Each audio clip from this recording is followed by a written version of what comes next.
Hello there, Crafty Doer. Jessica Michaels here with the weekly project post.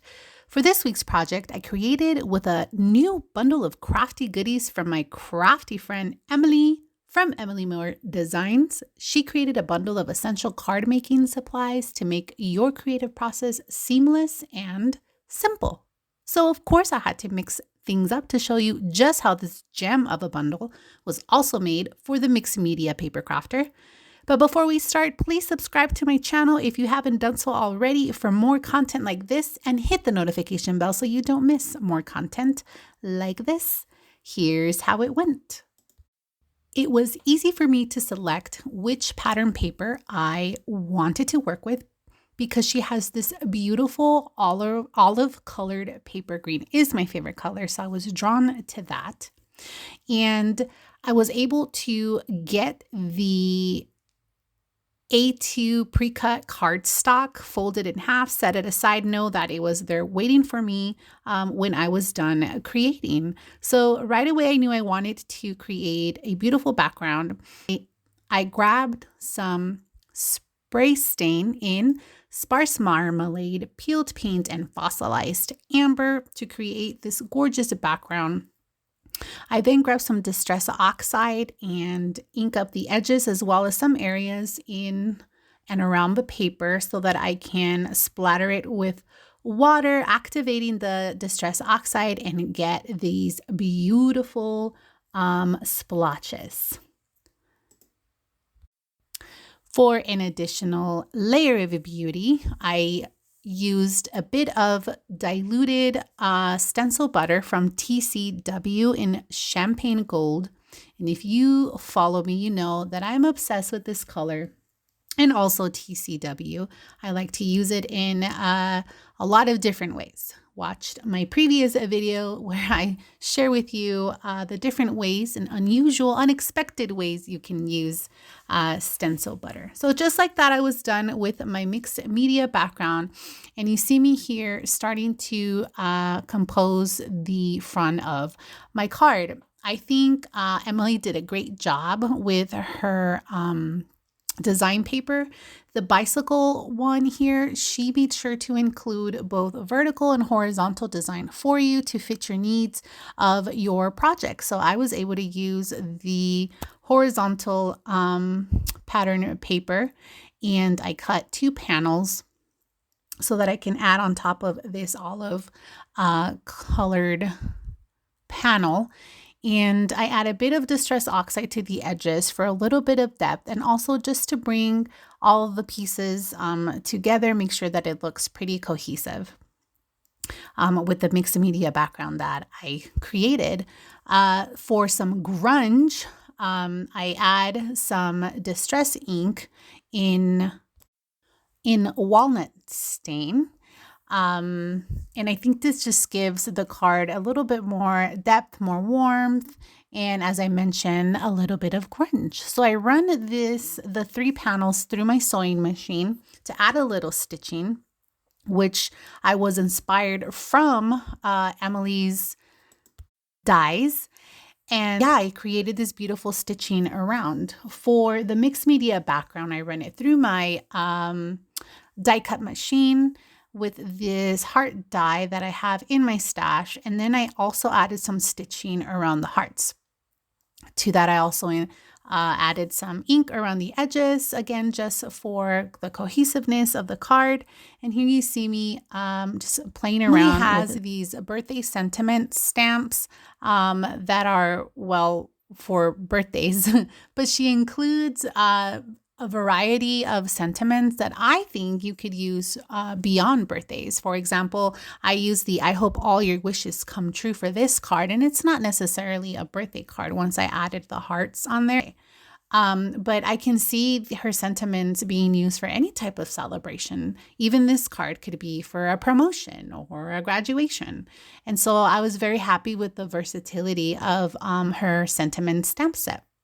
Her die cuts as well, I used that little flag one to cut out the sentiment.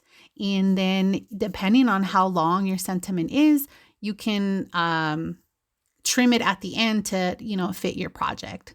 So I end up adhering one of the hearts with my art glitter glue first, and then I use some foam tape to add some dimension to the card with the other hearts.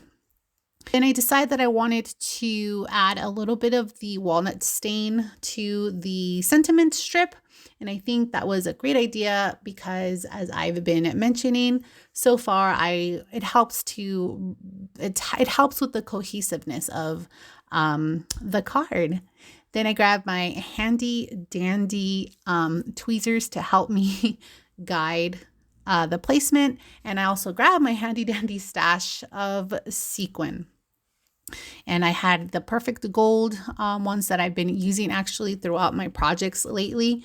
I'm sure once I start running low or running out, I already have plans of where I'm going to grab. Now I get to play with Emily's A2 liner die. And let me tell you about this little number. It is definitely an essential in my craft room. Now it will remain within arm's reach. It is ideal for completing the inside of my cards. You can keep it simple and clean and just add it to the inside as is. I feel like the stitching just gives it a little bit of a special touch. But if you go and follow Emily on her YouTube channel or Instagram, Facebook, you will learn that she does not leave them simple. In fact, the inside of her cards are always as gorgeous as the outside of her cards. So I had to do the same.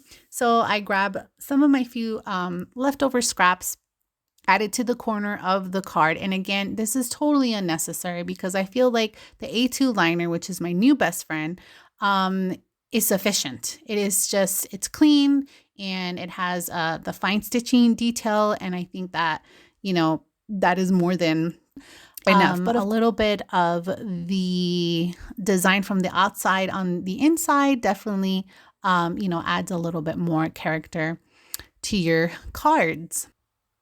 So next I'm going to work on a gift card. Now, I didn't plan on making more than one card when playing with these new products, but I felt like it was so quick and easy that I had so much left over and everything's just so pretty and easy to work with that I cranked out 2 more cards. But here are some snippets of the second card.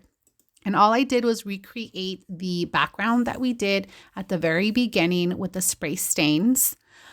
So we do a little spray stain and a little ink smooshing.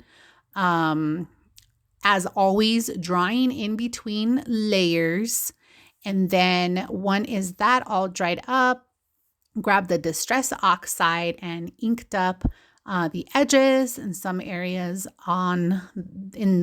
throughout the paper, and then add just droplets of water to activate the Distress Oxide. Now, I know that I wanted to use the gift card holder die that is in the Card Maker's Essentials bundle, but after creating this background, I didn't want to cover it up.